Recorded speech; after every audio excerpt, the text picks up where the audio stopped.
പനീർ മസാല ചപ്പാത്തിക്ക് രസാട്ടോ. സവോള ഇതേപോലെ ക്യൂബാക്കണം കേട്ടോ. ഒരു പാൻ വെച്ചിട്ട് ഓയിൽ ഒഴിച്ചിട്ട് അതിലോട്ട് ബേ ലീഫ് ഏലക്കായ ഇട്ട് കൊടുക്കുക.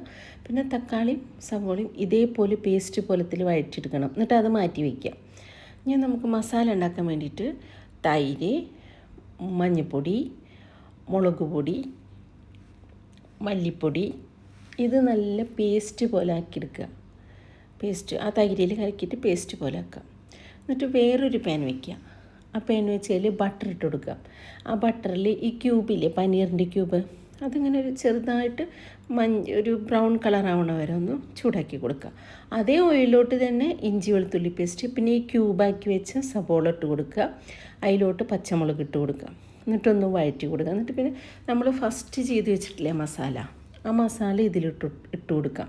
കുരുമുളക് കൂടി ഇട്ട് കൊടുക്കുക. ഉപ്പ് ആവശ്യത്തിന് ഇട്ട് കൊടുക്കണം കേട്ടോ. വേണമെങ്കിൽ ഗരം മസാല ഇട്ട് കൊടുക്കുക. പിന്നെ നമ്മൾ തൈരിലുണ്ടാക്കിയ മസാലയില്ലേ അതിട്ട് കൊടുക്കുക. എന്നിട്ട് നന്നായി വഴറ്റുക. ആ നന്നായി ഇങ്ങനെ വഴറ്റിയതിന് ശേഷം ഇതിലോട്ട് ക്രീം ഒഴിച്ച് കൊടുക്കുക. അതും നന്നായി മിക്സ് ചെയ്തതിന് ശേഷം പനീർ ഇട്ട് കൊടുക്കുക. പനീർ നമ്മൾ വഴറ്റി വെച്ചിട്ടില്ലേ അതിട്ട് കൊടുക്കുക. മല്ലിയില ഇട്ട് കൊടുക്കുക.